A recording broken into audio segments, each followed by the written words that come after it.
All right, let's talk about the Toyota BZ4X. You know Toyota, they're the kings of hybrids, right? Prius, RAV4 hybrid, Camry hybrid, they've got it all, but an electric Toyota, that's a bit of a rarity. Enter the BZ4X, Toyota's first fully electric crossover, and let me tell you, it's interesting. I've been driving this thing for about a week now, and I've got some thoughts, some good, some not so good. But let's start with the basics. This is Toyota's answer to the EV crossover craze. It's about the size of a Tesla Model Y, Hyundai Ioniq 5, or Kia EV6, compact hatchback style with a bit of ground clearance for that crossover vibe. It's fully electric, starts at around $43,000 and goes up to the mid $50,000 depending on the trim. Not exactly cheap, but not outrageous either. Toyota's known for reliability, so you'd expect them to nail the fundamentals, and for the most part, they do.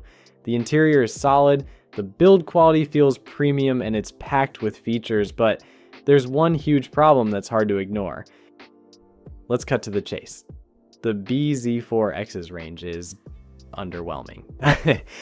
Toyota claims about 220 miles on a full charge, but in real-world winter driving, I'm seeing closer to 199 miles. That's not great, especially when you consider competitors like the Ioniq 5 or Tesla Model Y are pushing 300 plus miles. In charging, it's not the fastest. If you're planning a road trip, you'll be spending more time at charging stations than you'd like. For a $40,000 to $50,000 EV in 2024, that's a tough pill to swallow. If you can live with the range, and let's be honest, for a lot of people, 200 miles is plenty for daily commuting, the BZ4X has a lot going for it. First off, it's a good-looking car. Toyota went for a futuristic, angular design with sharp headlights that slant down toward the center, giving it a bit of a Prius vibe. There's a lot of black contrast trim, especially around the charge port, which is a cool touch. The rear has a double spoiler and slanted glass that adds to its sporty aesthetic. It's not boring, and that's a win in my book. Inside, it's classic Toyota. Practical, well-built, and comfortable. The materials feel premium, and there's plenty of space for passengers and cargo.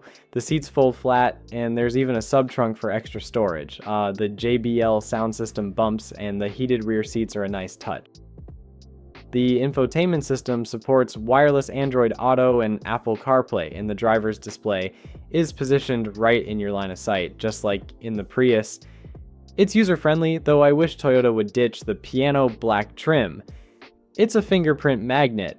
On the road, the BZ4X is smooth and predictable. It's not a performance beast, but it's comfortable and easy to drive. The suspension is soft, making it great for city commutes or long highway stretches. There's an X mode for light off-roading, and the camera system is fantastic. It gives you a top-down view that makes parking a breeze.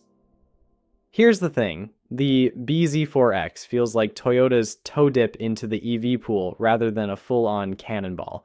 Toyota's heart is clearly still in hybrids, and they've been vocal about their belief that hybrids are the bridge to a fully electric future. And hey, they've got a point.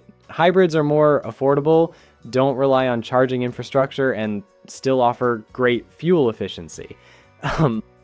But with competitors like Hyundai, Kia, and Tesla going all in on EVs, you have to wonder if Toyota's hybrid-first approach is the right move.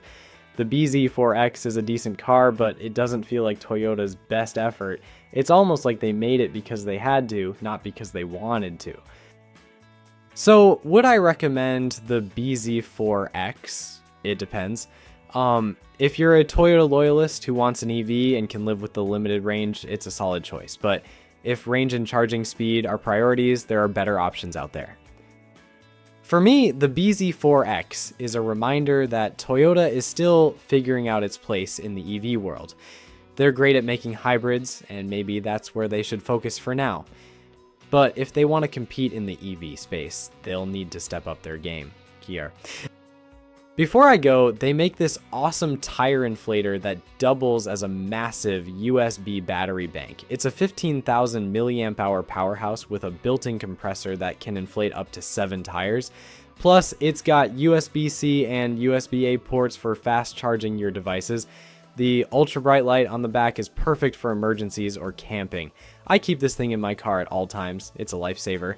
So, what's your take? Should Toyota go all in on EVs or stick with their hybrid first strategy? Let me know in the comments. And if you enjoyed this review, don't forget to like and subscribe. Catch you in the next one.